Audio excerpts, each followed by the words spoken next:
जी sir. आवाज आ रही है मेरी? जी, जी, बिल्कुल सर। अच्छा, चलो। चलो बच्चों, today we'll resume exactly from where we left about 10 to 12 days ago। जहाँ से हमने छोड़ा था वहीं से रिवीजन फिर करेंगे। दरमियान में मेरी कुछ तबीयत खराब थी, जिसकी वजह से मैं आप लोगों को लेक्चर नहीं ले सका।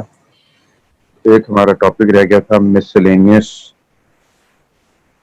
Disorders of the nose. Plus हम नोज को साक्षी से देख रहे थे कि नोज को कैसे रिवाइज करना है साक्षी के साथ। तो मिसलेनियस डिसऑर्डर्स ऑफ नोज एक तो है जी फॉरेन बॉडी नोज। याद रखना है, जब भी छोटा बच्चा 2 से लेकर 5 साल का प्रेजेंट करे यूनिलेटरल डिस्चार्ज, एक तरफ से नाक में से डिस्चार्ज आता है और फाउल स्मेलिंग, तो your first diagnosis will be foreign body nose. होता क्या है, बच्चा नाक में कुछ चीज फंसा लेता है, उसको पता नहीं होता, माँ बाप को नहीं पता चलता। कुछ पैसे के बाद इन्फेक्शन होनी शुरू हो जाती है, उस साइड पे नाक में से सिक्रेशन आनी शुरू हो जाती है और बहुत बुरी स्मेल आनी शुरू हो जाती है। तो whenever there is unilateral foul smelling nasal discharge in a child 2 to 5 years, 2, 3, 4, 5 साल के बच्चे उन्होंने अपनी ओपनिंग को एक्सप्लोर करते हैं। अगर इस तरह की प्रेजेंटेशन होती है तो your diagnosis will be foreign body knows.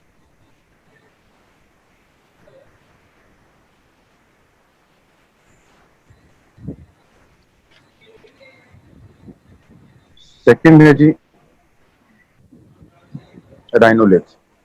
Rhino का मतलब है नाक, lith mean stone, stone formation. ये देखो, ये नीचे नाक में स्टोन बना हुआ, स्टोन फॉर्मेशन। अब स्टोन कैसे बनता है?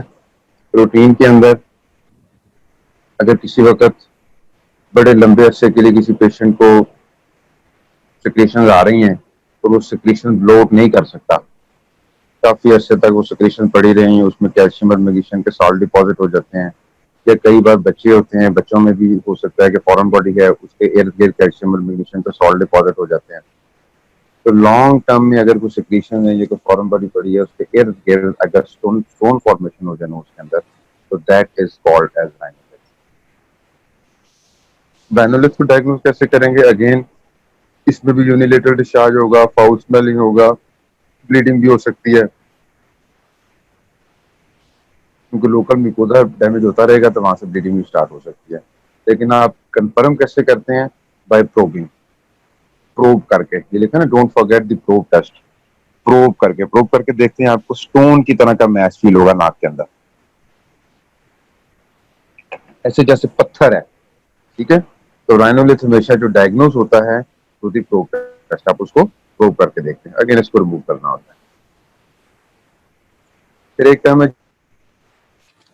जी नेजल मायोसिस। ये मैं आगे ना अभी इन तीनों के डिफरेंस, आपको जो सिनेरियो आते हैं ना, ये इनका तीनों का, वो कोरोनरी ट्रिजिया का, आपका फॉरेन बॉडी नोज का और राइनोलिथ का, इसको डिफरेंशिएट कैसे करनी है ये भी हम तीनों सिनेरियो में आपको बताता हूँ आगे। नेजल मायोसिस क्या कहते हैं? मैगेट्स। मैगेट्स क्या है? बेसिकली ये जो घर में मक्खियां होती हैं, इनके जो लावल फॉर्म है, लावा, ये जो बना हुआ लावा, ये 4 to 7 डेज वाला, ठीक है, ये बोलते हैं, इनको बोलते हैं मैगेट्स। तो जो लोग पेशेंट्स हैं, जो अनअटेंडेंट है, बूढ़े लोग हैं, इनको केयर नहीं करने वाला, जो अपनी हाइजीन अच्छी नहीं रखते, उनमें ये मक्खियां बैठती हैं, मक्खियां फिर अंडे देती हैं, बाद में इस तरह के उनमें से नाक में से लावा आना शुरू हो जाते हैं। इसको नेजल मायोसिस बोलते हैं।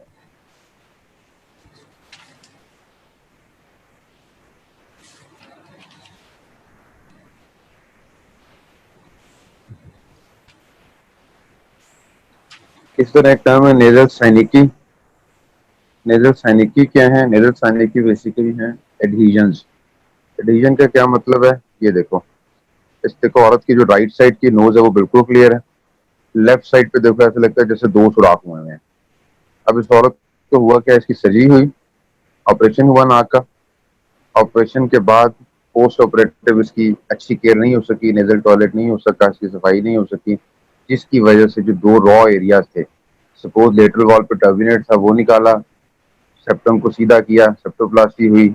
अब उसके बाद जो दोनों रॉ सर्फेसेस एक दूसरे के साथ आई और वो मिल गई, बैंड्स बन गए, फाइब्रस बैंड्स बन गए लेटरल और मीडियल वॉल में। तो ये जो बैंड्स बन जाते हैं, जिससे नाक की दोनों हड्डियां लेटरल वॉल और मीडियल वॉल एक दूसरे के साथ अटैच हो जाती हैं, इसको बोलते हैं एडहेजंस या साइनिकी। ये पोस्ट ऑपरेटिव पेशेंट में हो जाता है। अब इसको ये बेटा मुझे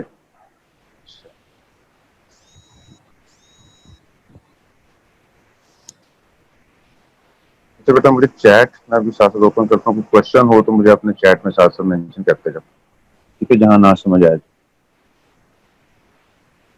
ठीक है, अभी तक हमने जो किया, छोटा बच्चा है 2 से 3 या 4-5 साल का, नाक के एक तरफ से, उसके एक तरफ से यूनिलेटरल डिस्चार्ज आ रहा है, हाउस स्मेली है, और उसमें से कई बार ब्लीडिंग भी होती है, तो जो diagnosis will be not other than the foreign body nose. अगर कोई पेशेंट है लॉन्ग टर्म उसकी नाक में सिक्रेशन आती हैं, अब उसको यूनिलेटरल नेजल डिस्चार्ज है, कोई भी एज हो सकती है, unilateral foul smelling nasal discharge है, फिर कभी कभी ब्लड भी आता है, और आपने प्रोब टेस्ट करके देखा तो आपको स्टोनी मैस फील हुआ नोज के अंदर, तो your diagnosis will be the rhinolith, stone in the nose. इसी तरह ही अगर पेशेंट है, पूर हाइजीन है उसकी, नेजल हाइजीन अच्छी नहीं है, अब उसमें से आप देखते हैं, नोज का एग्जामिनेशन करते हैं, तो लावा अगर बाहर आ रहे हैं, तो that is called as nasal myiasis या मैगेट्स इन द नोज। एक पेशेंट है, उसकी सर्जरी की है, ऑपरेशन किया है, ऑपरेशन करने के बाद वो कहता है डॉक्टर साहब मेरा नाक और ज्यादा बंद हो गया है। आप एग्जामिन करते हैं तो आपको फाइब्रस बैंड नजर आते हैं दो वॉल्स ऑफ नोज के दरमियान। दीज आर दी नेजल साइनिकी या नेजल एडहेजंस। दोस्तों जी, इस चैप्टर में सबसे इंपॉर्टेंट दो हैं जी, कोइनल एट्रीजिया और CSF राइनोड।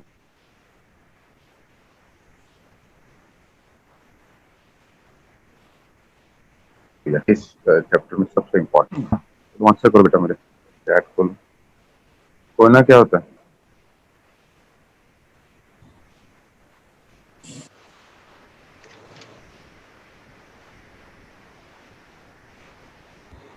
Let me open your chat.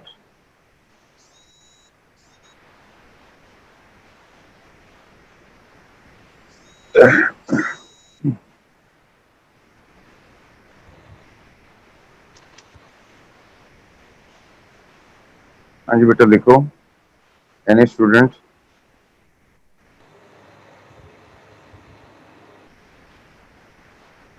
बेटा समझ आ रही है कि नहीं आ रही?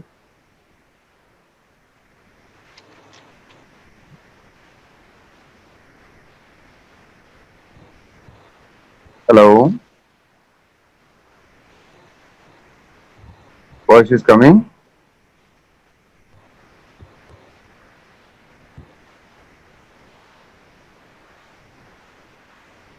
बेटा आवाज आ रही है?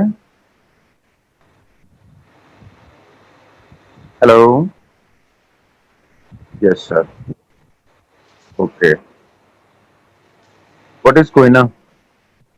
कोइना क्या है फिर?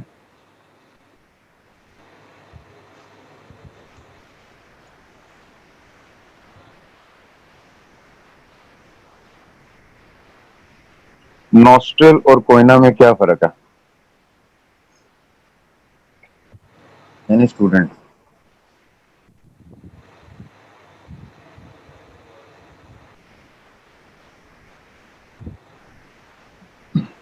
चलो बेटा मैं ही बता देता हूँ। Actually today I am taking lecture from my home, not from the Avicenna. Koyna होता है पोस्टीरियर नेल्स को बोलते हैं। ये सामने मेरे जो दो ओपनिंग्स हैं, सामने की तरफ जो नाक है, जो दो ओपनिंग नजर आते हैं, ये बोलते हैं नॉस्ट्रल्स, ठीक है। जो पीछे की तरफ नाक, नोज और नेजोफेरेंक्स के दरमियान जो कनेक्शन है, that is called as choana, ठीक है। जो पोस्टीरियर कनेक्शन है बिटवीन नोज एंड नेजोफेरेंस उसको बोलते हैं कोयना। एट्रीजिया मीन्स एब्सेंस, यानी एक साइड का कोना अगर प्रेजेंट नहीं है तो that is called as choanal एट्रीजिया। ठीक है, तो अगर एक साइड का सुराख नहीं है उसको यूनिलेटरल बोलेंगे। अगर दोनों साइडों का सुराख नहीं है, नाक बंद है उसका, दोनों तरफ से जो कनेक्शन है between nose and nasopharynx it is absent, that is called as choanal एट्रीजिया।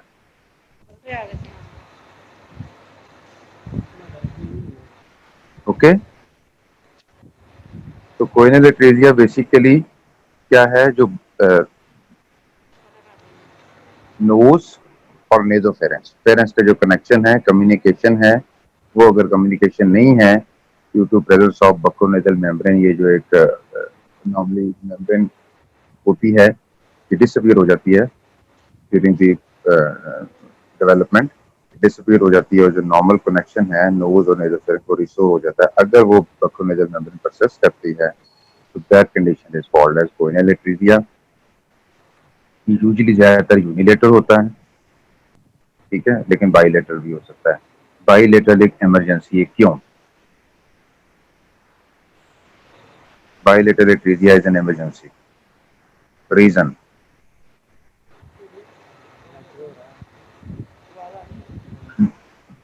Right down in your chat, तो चैट में लिखते जाओ ताकि मुझे भी पता चले कि तुम लोग। Yes, any student? मैंने कहा कि bilateral coronal atresia is more dangerous, is an emergency. Why?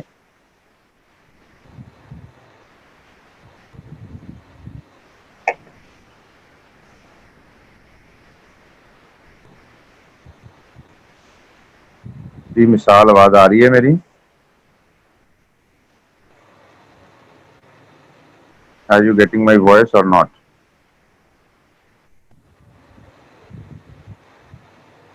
Hello?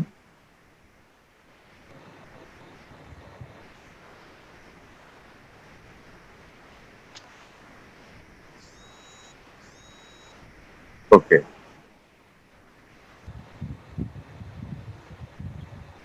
चलो आपको आवाज तो आ रही है, ठीक है।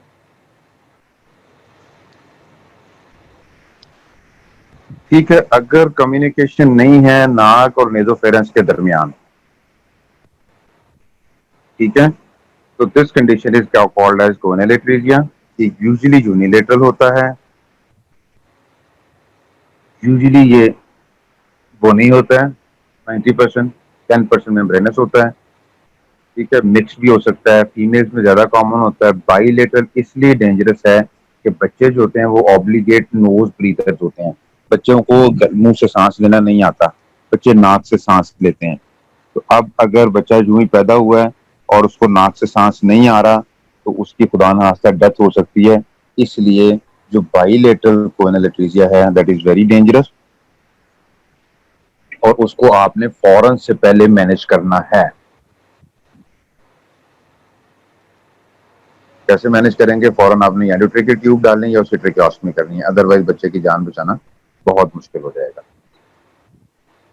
तो डायग्नोज कैसे करते हैं कोरोनरी एट्रीजिया को? Presence of mucoid discharge nose के अंदर, एक तरफ जाहिर बात है जब वेंटिलेशन नहीं हो रही होगी, एक साइड का नाक बंद है तो वहां पर सिक्रीशन इकट्ठी होंगी, उन सिक्रीशन में क्योंकि सांस नहीं आ रहा, एयर बबल्स नहीं होंगे, आप जब उस साइड से एक कैथेटर पास करना की कोशिश करेंगी, नाक के थ्रू जाएंगी नेजोफेरेंस की तरफ, पीछे की तरफ कोई भी चीज ऐसी ट्यूब पास करने की कोशिश करेंगे वो ट्यूब नहीं जाएगी। इसी तरह अगर आप एक डाई इंजेक्ट करेंगी नाक के थ्रू और उसका ट्रेस देखेंगे पेरेंट्स में जा रही है, वो भी नहीं जाएगी क्योंकि वो रास्ता बंद है। एक्सरे करवा के देख सकते हैं, फाइनली आप एंडोस्कोपी करके इसको डायग्नोज करते हैं कि यूनिलेटरल के अंदर है, ठीक है। बाईलेटरल के अंदर सबसे पहले आपने बच्चे की जान बचानी है, उसको ऑपरेशन थिएटर में लेके जाना है, ठीक है, उसका एंडोट्रेकियल या ट्रेकियोस्टमी करनी है। उसके बाद जब एक बार उसकी जान बच गई, अब उसको आपने डायग्नोज करके तो उसको करेक्ट करना है। जो करेक्शन है वो यूजुअली यूनिलेटरल की, जो आपकी बाईलेटरल है वो तो आपको फौरन करनी है आपने, उसको तो लेट नहीं कर सकते। जो यूनिलेटरल है उसकी यूजुअली 1.5 साल की उम्र में करते हैं, जो यूनिलेटरल इतनी इमरजेंसी नहीं है।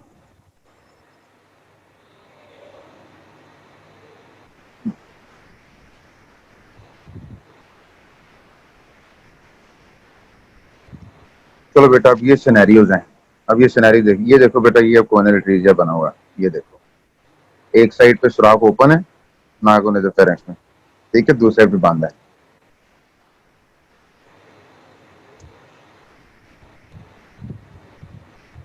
ये देखो रेड रेड ये बाइलेटरल है, ये रेड एरो जहाँ नजर आ रहे हैं दोनों तरफ बोन है, पीछे नाक और नेजोफेरेंस के दरमियान बोन आई हुई है, नॉर्मली एयर होनी चाहिए।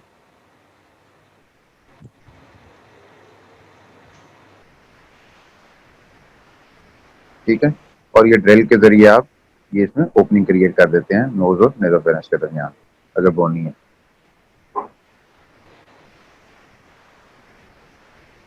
अच्छा जी, answer the first question. Mother of 1 year old boy complains that her child one side of nose ever remains wet। 1 साल की 1 साल का बच्चा है, माँ कहती है कि उसका एक साइड जो नाक है वो हमेशा बंद रहती है, वेट रहती है, सॉरी गीली रहती है, इसका मतलब है एक साइड से उसको डिस्चार्ज आता रहता है। एक्सरे जो है नेजोफेरस का वो नॉर्मल है, उसमें कुछ भी नहीं है। How would you diagnose a case, give management और most likely diagnosis. What is this,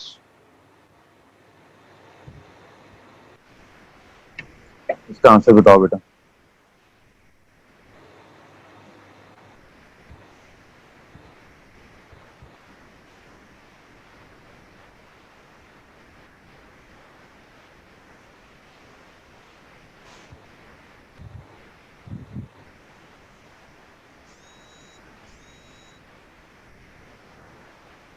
एक साल का बच्चा है, एक साइड उसकी नाक बंद रहती है, एक्सरे नेजोफेरेंस नॉर्मल है, व्हाट इज योर डायग्नोसिस। बेटा साथ साथ डायग्नोस आपको मेरे से इंटरेक्ट करना पड़ेगा, डायरेक्शन के बगैर तो मुश्किल हो जाएगी। कौन कौन है participant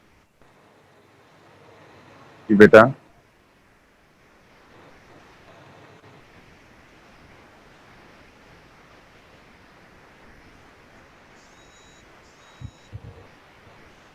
we cannot answer you on Zoom। अच्छा, Zoom पे आप आंसर नहीं कर सकते, that will be the boring।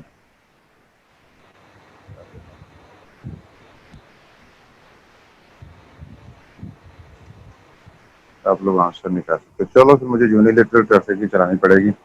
अच्छा अगर ओके चलो ठीक है, अगर 1 साल का बच्चा है, ठीक है, उसकी एक साइड की नाक बहती रहती है, याद रखना है मोस्ट लाइकली वो है कोरोनल एट्रीजिया। ठीक है, अगर बच्चा 6 7 8 साल का बच्चा है, उसकी नाक एक या दोनों साइड बहती रहती है, वो मुंह खोल के सांस लेता है, ठीक है, उसको नजला जुकाम लगा रहता है, एक्सरे नेजोफेरेंस में उसका शेडो नजर आता है, एक मैस नजर आता है, तो दैट इज द एडिनॉइड। अगर 2 या 3 साल का बच्चा है, उसका एक साइड का नाक बहता रहता है, उसमें से स्मेल भी आती है, हाउस स्मेलिंग डिस्चार्ज भी, कभी कभी ब्लड भी आता है, तो मोस्ट लाइकली वो फॉरेन बॉडी नोज है।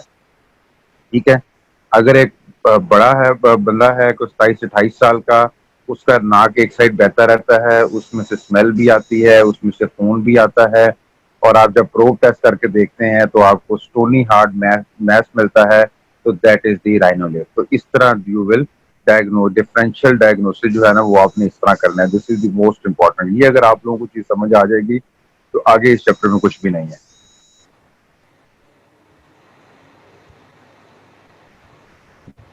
ठीक है, तो पहला वाला जो सिनेरियो है ये है कोइनल एट्रीजिया का, ठीक है, यूनिलेटरल कोइनल एट्रीजिया जो कॉमन होता है।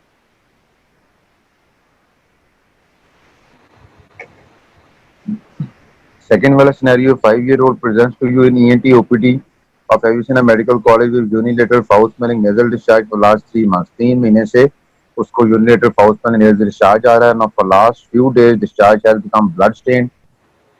अब उसमें खून आना शुरू हो गया कि differential diagnosis and most management of most likely diagnosis. तो ये आपका 5 साल का बच्चा यूनिलेटरल डिस्चार्ज 3 महीने से आ रहा है, बदबू वाला रेशा आ रहा है, तो ये फॉरेन बॉडी नोज है। 35 साल का मेल है with 1 year history of unilateral foul smelling nasal discharge, there is history of recurrent epistaxis, on examination a stony hard mass is seen in the affected nasal cavity. ठीक है, this is the diagnosis. ठीक है, यहाँ तक चलो बाद में फिर आपसे डिस्कस करना, बाद में मेरे से आप लोग ना उस पर डिस्कस कर लेना व्हाट्सएप पे। मिसलेनियस डिसऑर्डर्स का आखिरी टॉपिक है जो CSF राइनोरिया। CSF होता है सेरेब्रोस्पाइनल फ्लूइड, जो ब्रेन का फ्लूइड है। अगर ब्रेन का फ्लूइड नाक में से बहना शुरू हो जाए, जैसे इस औरत का बह रहा है, दिमाग का पानी अगर नाक में से आना शुरू हो जाए, this condition is called as CSF rhinorrhoea.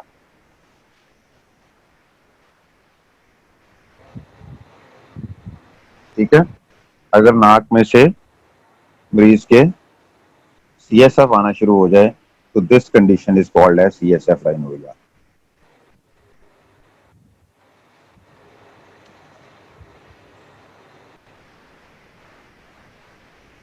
Aetiology क्या हो सकती है? चूड़ लगने की वजह से, जैसे हेड इंजरी है। ट्यूमर की वजह से, ट्यूमर है कोई फ्रंटल रीजन के जो ब्रेन का, कंजेनिटल डिफेक्ट हो सकता है।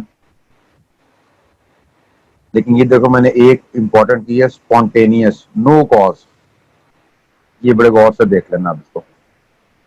सिनेरियो कई बार ऐसे आता है कि एक मरीज है, को कोई ट्रॉमा की हिस्ट्री नहीं, कोई ट्यूमर नहीं, कोई कंजेनिटल डिफेक्ट नहीं, कोई कुछ नहीं, अचानक से उठना ब्लड प्रेशर है ना, कुछ भी नहीं है। उसको पिछले 6 महीने में से नाक में से पानी आता है। वो पानी भी जो है वो क्लियर है बिल्कुल, उसमें कोई पहाड़ नहीं है, कोई टेनेशियस नहीं है वो। ठीक है, जैसे चिपक जाता है हाथों के साथ, जैसे नेजल सिक्रीशन है वो चिपक जाती है, बिल्कुल क्लियर पानी की तरह डिस्चार्ज आ रहा है। तो what's your most likely diagnosis? तो स्पॉन्टेनियस, नो कॉज, ये याद रखना है। ठीक है, ये जो मैंने देखो राइट किया हुआ है। कई बार इडियोपैथिक वैसे ही आना शुरू हो जाता है नाक में से। 90% इज दी इडियोपैथिक और स्पॉन्टेनियस। ठीक है,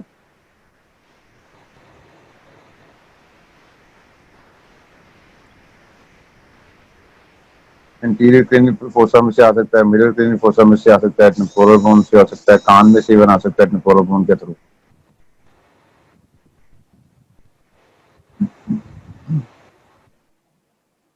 सीटी स्कैन के ऊपर।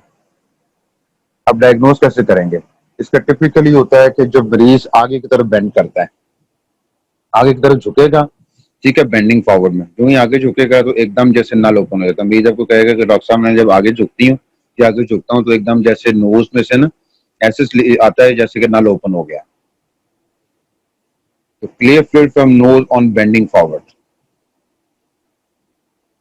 ठीक है, तो दूसरा जो ब्रेन की सिक्रेशन है, फिर वो जब आगे झुकेगा तो वो पानी अगर आएगा तो उसको स्निफ बैक नहीं किया जा सकता। जैसे जुकाम है ना, कि जुकाम हुआ, आप ऐसे वापस खींचते हैं, नाक ऊपर की तरफ खींचते हैं तो खींची जाती है सिक्रीशन। CSF वापस नहीं खींचा जाता, याद रखना। ठीक है, वो बाहर ही आएगा वो। इस तरह टेस्ट ट्यूब में अगर रखेंगे CSF को तो CSF जो है ना वो क्लियर होगा, जबकि नेजल सिक्रेशन जो है उसमें म्यूकस और प्रोटीन्स के एलिमेंट्स होंगे। इसी तरह हैंडकरचीफ के ऊपर जो नेजल सिक्रेशन है वो स्टिफ चिपचिपाहट देंगी। CSF में कोई, CSF बिल्कुल पानी की तरह होता है। इसी तरह CSF के अंदर ग्लूकोज होता है, नेजल सिक्रेशन के अंदर ग्लूकोज नहीं होता। जो कंफर्म प्रोटीन है दैट इज बीटा 2 ट्रांसफरिन, ये आपको सबको आने चाहिए। This is the feature, beta 2 transferrin is the typical protein present in CSF। ठीक है, अगर आप CSF का टेस्ट करते हैं उसमें बीटा 2 ट्रांसफरिन आ जाती है, जो लिक्विड आ रहा है आपका नोज में से, उसको अगर टेस्ट करते हैं उसमें बीटा 2 ट्रांसफरिन आता है तो जो diagnosis of CSF will be confirm. इसी तरह ट्रोमेटिक CSF के अंदर अगर आप उसको किसी पेपर पे रखेंगे, लिटमस पेपर के ऊपर, तो दरमियान में ब्लड साइड पे CSF आ जाएगा, डबल रिंग बनाएगा, उसको हेलो साइन कहते हैं। तो ये आपका डायग्नोसिस है, बेंडिंग फॉरवर्ड पे होगा, टेस्ट ट्यूब में क्लियर होगा, स्टिफ नहीं करेगा हैंडकरचीफ को,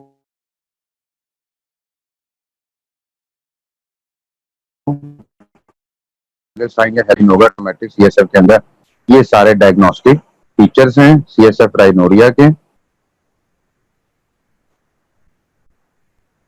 कॉज क्या है? 90% इज नो कॉज, स्पॉन्टेनियस। बाकी 10% में सबसे इंपॉर्टेंट जो है ट्रॉमा है, ट्यूमर है, या कोई कंजाइटिस स्कल डिफेक्ट हो सकता है।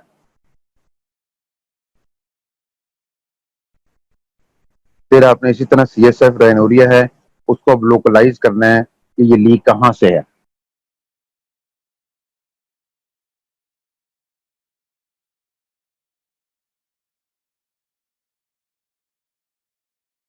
ठीक है, कि ये लीक जो है ये कहाँ पे है, तो उसके लिए आप क्या करते हैं, आप सब रेक्टिनोइड स्पेस के अंदर इंजेक्शन देते हैं और डाई देते हैं रेडियो फ्लोरेसेंट। ठीक है, और साथ कॉटन प्लेजेट आप डिफरेंट जगह के अंदर प्लेस कर देते हैं जहां जहां से आपको शक होता है कि यहाँ से CSF आ सकता है। जैसे क्रीबिफॉर्म प्लेट के एरिया, क्रीबिफॉर्म प्लेट के एरिया कौन सा है? जहाँ पे नाक और दिमाग बिल्कुल ज्वाइन करता है, वहां पे रख देंगे। ठीक है, अगर वहां से रखेंगे आपने, क्योंकि वो CSF है, सब रेटिनल स्पेस में आपने इंजेक्ट की हुई है डाई, अगर वो डाई आपकी नाक में आ जाती है, जब इंजेक्शन आपने कमर में दिया सब रेटिनल स्पेस में, ठीक है, और वो डाई आपकी नाक में आ जाती है, तो इसका मतलब है कि क्रीबिफॉर्म प्लेट के लेवल के ऊपर डिफेक्ट है।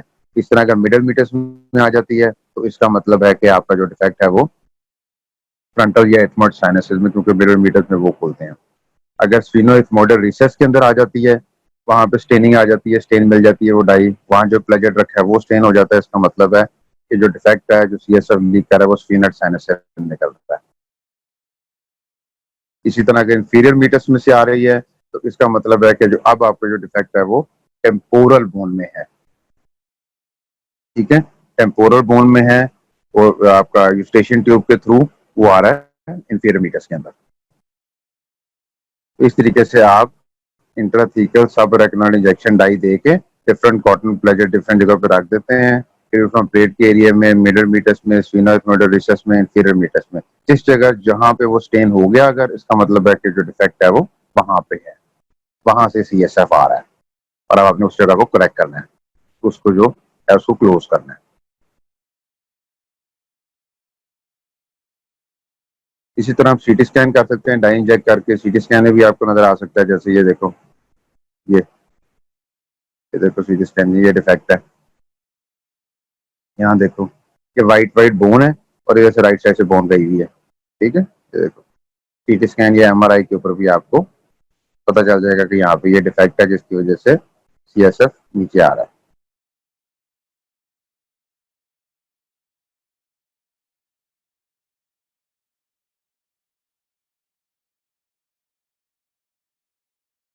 ट्रीटमेंट क्या है? ट्रीटमेंट ज्यादातर हम कंजर्वेटिव करते हैं, कि हमने वो काम जिससे पेशेंट का CSF का प्रेशर बढ़े ना। ठीक है, यानी मरीज को कॉन्स्टिपेशन नहीं होनी चाहिए। ठीक है, मरीज को जो है कॉफ नहीं होनी चाहिए।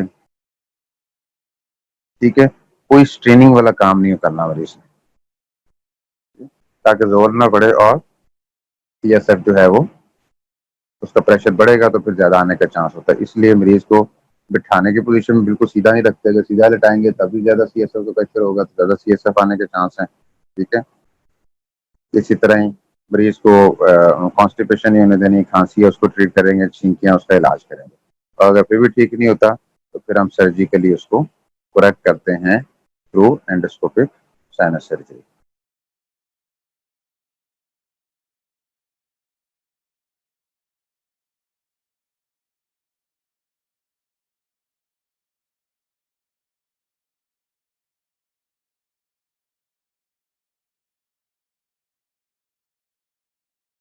ये एक टेबल बना हुआ है, इससे आपको पता चल जाएगा कि बेसिकली कैसे आपने डायग्नोज करना है कि जो नाक में से सिक्रेशंस आ रही हैं वो CSF है या नेजल सिक्रेशंस है।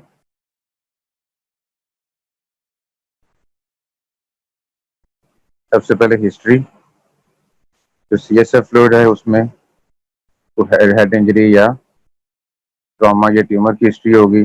नेजल सिक्रेशन में अमूमन एलर्जी की हिस्ट्री होगी।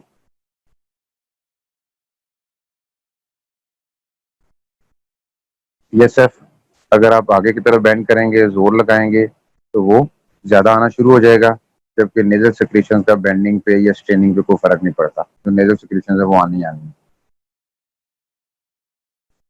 इसी तरह जो CSF है उसको आप स्निफ बैक नहीं कर सकते, पीछे की तरफ नहीं खींच सकते, नेजल सेक्रेशन आप खींच सकते हैं। जो CSF है बिल्कुल पानी की तरह होगा, जबकि नेजल सेक्रेशन यूजुअली म्यूकॉइड होती है। CSF के अंदर ग्लूकोज होता है, जबकि नेजल सेक्रेशन थोड़ी सी सॉल्टी होती है। और बीटा 2 ट्रांसफर जो है ना वो CSF के अंदर होता है। अब क्वेश्चन कैसे आता है, 25-year-old female presents with 2 weeks history of unilateral nasal discharge. 25 साल की फीमेल है, 2 हफ्ते से उसके नाक में से डिस्चार्ज आ रहा है, विच इंक्रीजेस ऑन कफिंग और स्नीजिंग। जब वो खांसी करती है या छींक मारती है तो उसके नाक में से यूनिलेटरल डिस्चार्ज आता है। तकरीबन 15 दिन पहले उसकी सर्जरी हुई है नेजल पॉलिप की फेस, और अब उसके नाक में से डिस्चार्ज आ रहा है। How will you proceed to diagnose the case? इस 25-year-old female presents with bilateral clear water nasal discharge after being hit on the forehead by motorbike. Discharge increase on bending forward. ठीक है, तो आपको scenario में trauma की history देगा, लेकिन याद रखना है कि जरूरी नहीं कि हर बार ट्रॉमा के साथ भी CSF आए।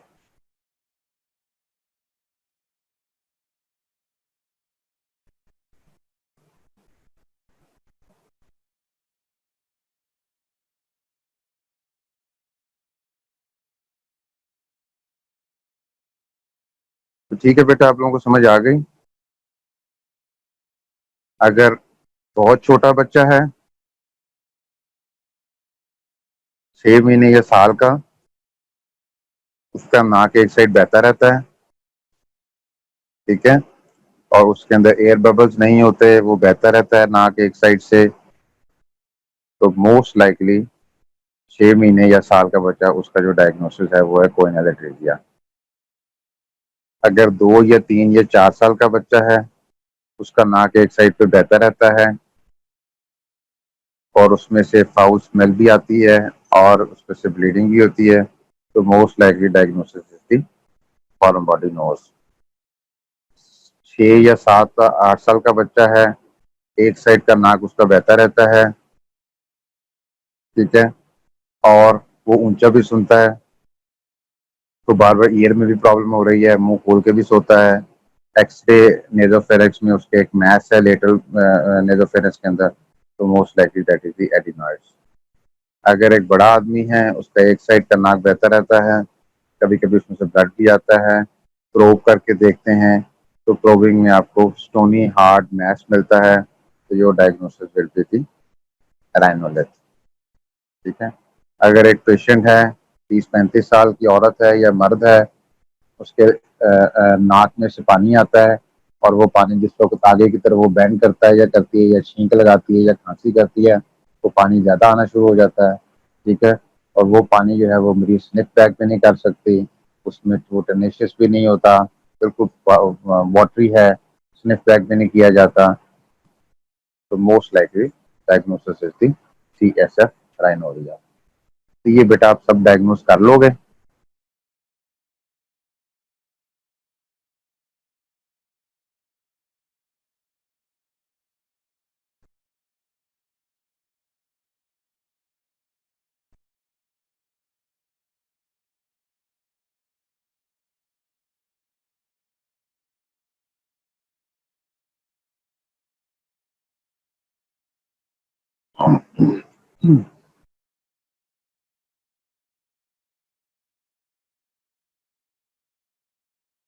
उसको तो हम साक्षी देख लेते हैं, हम लास्ट टाइम साक्षी देख रहे थे, फिर नोज में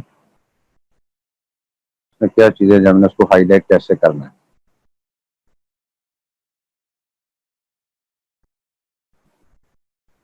सेल्फ असेसमेंट।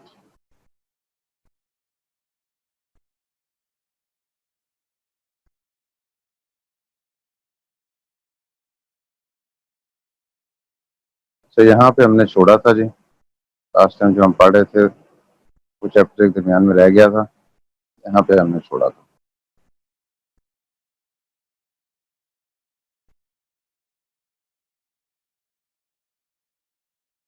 नेजल कैविटी हम पढ़ रहे थे, इंफीरियर मीटस, हैजनर वैल्व पढ़ लिया था। अच्छा जी, अब था जी मिडल मीटस।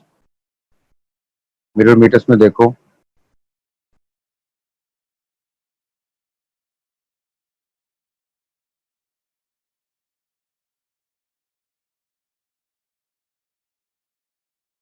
अब ये आपके जो डिंगरा ने यहाँ पे ये जो आपका ऑस्टियोमीटर कॉम्प्लेक्स है, ये देखो, ये उसने इतना हाईलाइट नहीं किया, ostiomeatal complex. This is very important. Ostiomeatal complex क्या है? बेसिकली ऑस्टियोमीटर कॉम्प्लेक्स वो है जहां पे डिफरेंट साइनसेस जो हैं वो मिडल मीटस में ओपन होते हैं। तो मिडल मीटस में कौन कौन से साइनसेस ओपन होते हैं? मैक्सिलरी, फ्रंटल और एथमॉइड। ऑलमोस्ट 90% जो साइनसेस हैं वो मिडल मीटस में ओपन होते हैं। तो हम क्या करते हैं, एंडोस्कोपी के लिए एंडोस्कोप के थ्रू जाके मिडल मीटस से सारे साइनसेस की डिजीज जो है वो क्लियर कर लेते हैं। That process is called as functional endoscopic sinus surgery. हम जाते कहाँ से हैं? Ostiomeatal complex. Ostio mean opening, meatal mean in the middle meatus. तो मिडल मीटस के अंदर अब ये देखो, ये साइनसेस ओपन हुए हैं, ये देखो, ये है, ये आपका मिडल मीटस है। देखो, ठीक है, मिडल मीटर्स के अंदर आपके ऊपर की तरफ चले जाए तो फ्रंटल साइनस है, ठीक है। मिडल में आ जाएं तो आपके एथमर्ड्स हैं, और पोस्टीरियर में चले जाएं, पीछे की तरफ चले जाएं, पीछे और लेटरली तो मैक्सिलरी है। तो ये आपके जो सारे साइनसेस हैं ये मोस्टली ओपन होते हैं इन दी मिडल मीटर्स।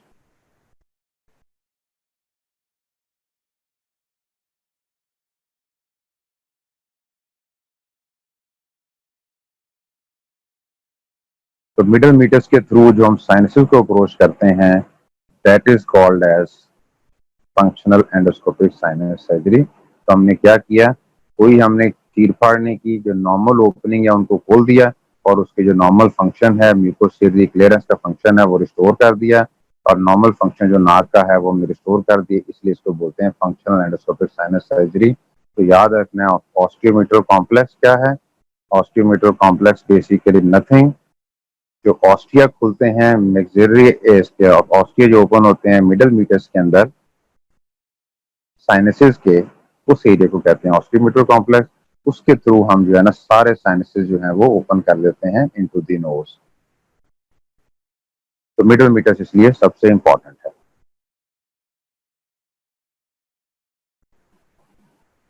अब इसने डार्क जो किया हुआ है, इसमें कौन कौन से ओपन होते हैं ये आपको आना चाहिए। एट्रियम ऑफ मिडल मीटर्स क्या चीज है, ठीक है, ये आना चाहिए। अगर नारी सेल्स क्या चीज है, ये आना चाहिए, ठीक है। अनसिनेट प्रोसेस क्या है, बुल्ला एथमोइडालिस क्या है, हाइटस सेमिलोनेरस क्या है, क्योंकि ये आपने सारा उसके ऊपर करते जाना है। ये सारी इसमें ही डायग्राम दी हुई है यहाँ पे। मैंने आपसे कहा था आपको एक वीडियो दिखाऊंगा, अभी जरा मेरी एक्चुअली तबीयत ठीक नहीं थी, इसकी मैं आपको ना एक बड़ी अच्छी एक वीडियो होगी, वो मैं इंशाल्लाह डाउनलोड करके आपको फिर इसका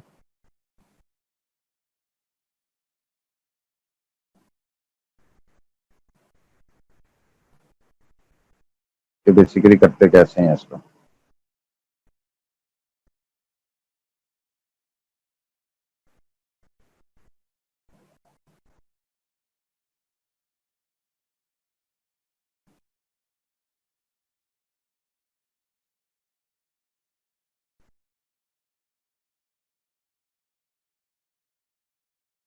तो जब भी आप नोज में से देखना शुरू करते हैं, तो ये मैं आपको ना वीडियो में बताऊंगा बेटा, ऐसे आपको समझ नहीं आएगा।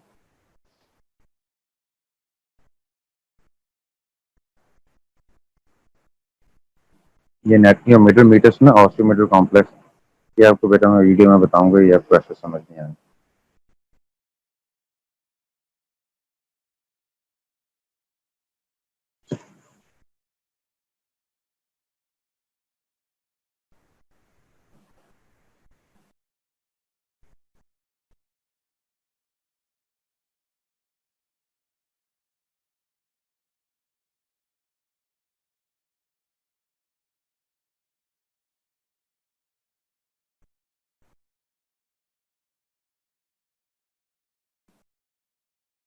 आर्टेरियल सप्लाई देख लेना आप।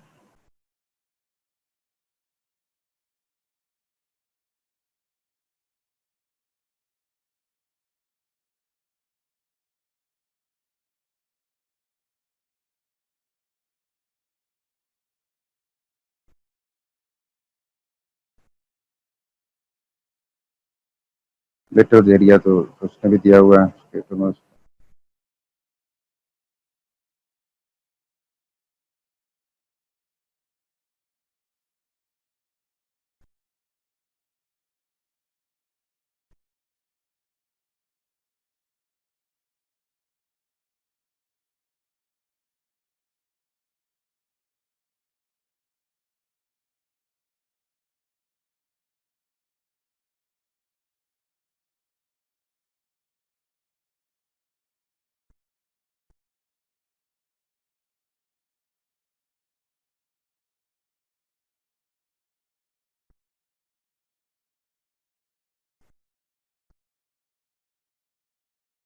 चलो नेट में बेटा मैं आपको ना एक वीडियो से कराऊंगा, अभी हम इसकी डिजीजेज देख लें।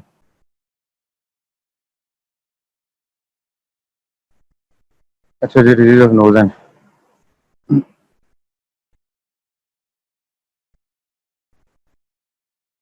सैडल नोज ये उसने भी दिया हुआ है, ठीक है। बैठे हुए नाक को कहते हैं क्रोक नोज। कॉर्नर ट्रीजिया भी हमने पढ़ा, कॉर्नर ट्रीजिया उसने क्या दिया हुआ देखते हैं। अब ये देखो ना, इसने आपको जो दिया ना, right side atresia more common than the left side, ये एमसीक्यू पूछ लेता है। यूनिलेटरल ट्रीजिया मोर कॉमन, ठीक है, ये पूछ लेता है। कई बार यूनिलेटरल ट्रीजिया मिसडायग्नोज हो जाता है, अडल्ट लाइफ तक भी नहीं पता चलता। मोर कॉमन फीमेल्स, ठीक है। तो ये आपने प्रोमिनेंट करते जाना है वहां पे। तो बुक में अपने ऐसे ही लिखा हुआ, इसने जो है ये चीजें लिखती हैं। ये आपका एमसीक्यू पूछ लेता है। अभी हमें कॉर्नर ट्रीजिया पढ़ा। CT scan is a diagnostic.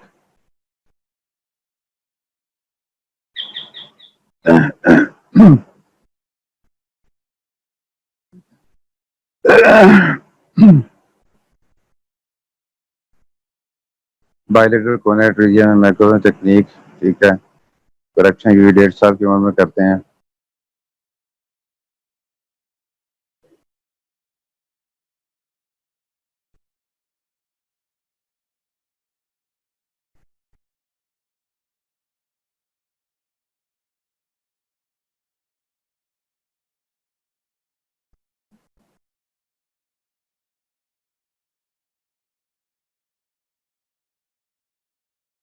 Ninety percent जो है बोनी होती है, 10% मेम्ब्रेनस होता है, ठीक है।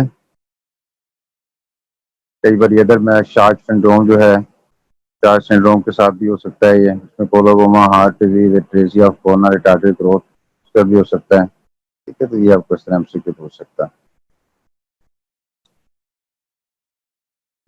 इसको आपने बेसिकली बेटा सिर्फ क्या करना है, इंपॉर्टेंट चीजें हाईलाइट करते जाना है आपने, उसके ऊपर डिंगरा पे मेंशन करते जाओ बस, क्योंकि उसने एक बुक के अंदर ये चीजें लिख दी हुई हैं।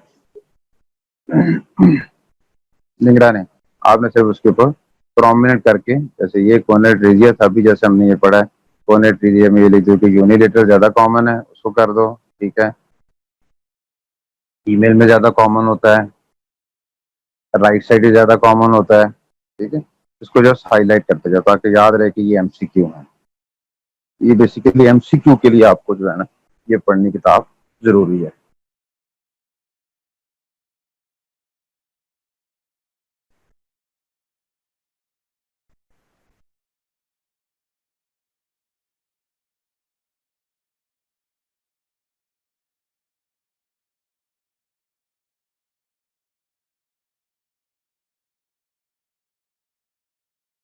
बहुत छोटे बच्चों के अंदर एक लोग आपसे इंटरेक्शन ही ना, इससे दैट्स व्हाई बोरिंग है। मुझे पता नहीं चल रहा कि आप लोगों को समझ आ भी रही कि नहीं आ रही। बहुत छोटे बच्चों के अंदर अगर पॉलीपोइड मैस होगा नोज के अंदर, तो वो याद रखने को पॉलिप नहीं होगा, कोई ना कोई ब्रेन का पार्ट होगा, इंसेफलोसील, इसलिए उसकी बायोप्सी नहीं करनी।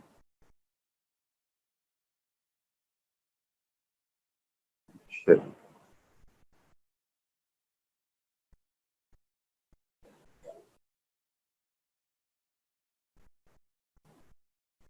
डेविएटेड नेजल सेप्टम है।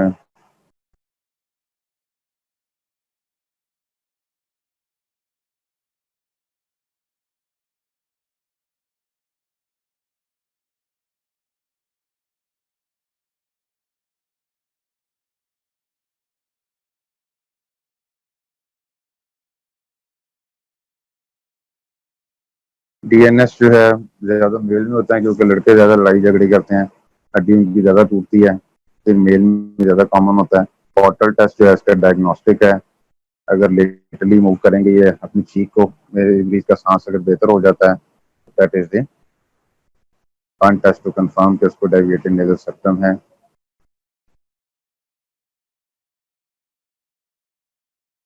और ये septoplasty is the treatment of choice.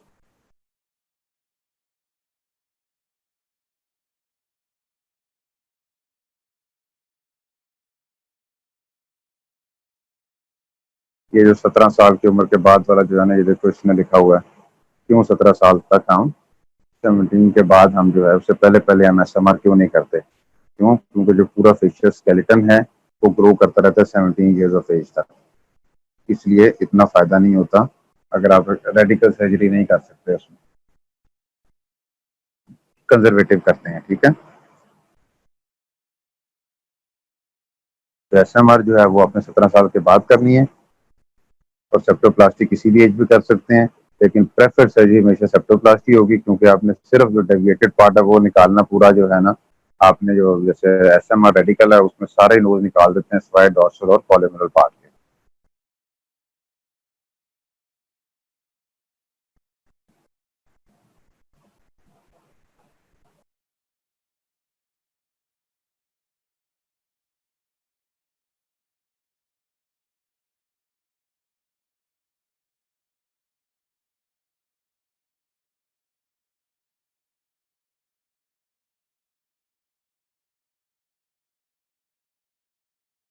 चलो बेटा, मेरी आज इतनी हिम्मत थी।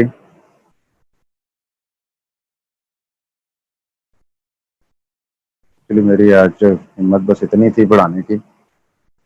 कोशिश करते हैं नेक्स्ट में फिर इसको मैं और बेहतर करता हूँ। Any questions?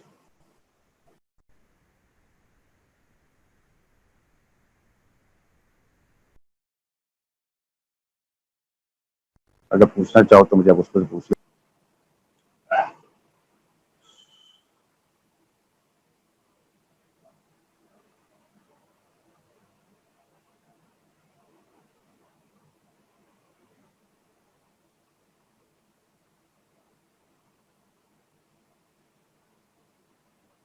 चैट में आप लोग नहीं पूछ सकते?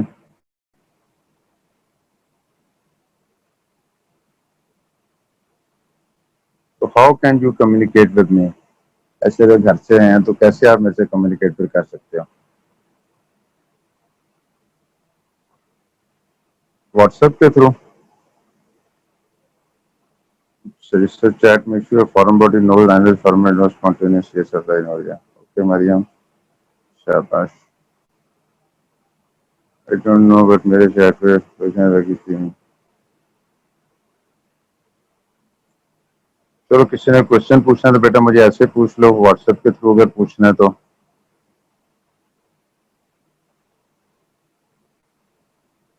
Anything you want to ask. आज तो हमने थोड़ा ही पढ़ा है, कि मेरा ज़रा उस तरह का फ्लो भी नहीं बन पा रहा।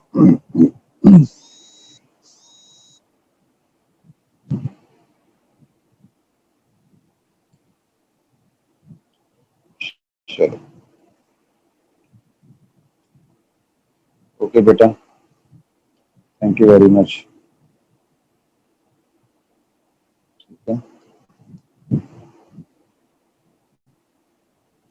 जो जो मेरी तबीयत बेहतर होती जाती है इंशाल्लाह ताला इसको हम अपनी रिवीजन को और बेहतर कर लेंगे। शायद में बहुत टाइम है, अक्टूबर तक हम शायद एक रिवीजन और करें, जरा थोड़ा सा मैं तबीयत मेरी और बेहतर हो ले, प्रिपरेशन जरा और बेहतर हो जाएगी, मैं अच्छा और बोल सकूंगा। अभी थोड़ा सा बोल के ना मैं थक जाता हूँ, अभी इतनी हिम्मत नहीं हो रही बोलने की। ठीक है, चलो ओके, अल्लाह हाफिज।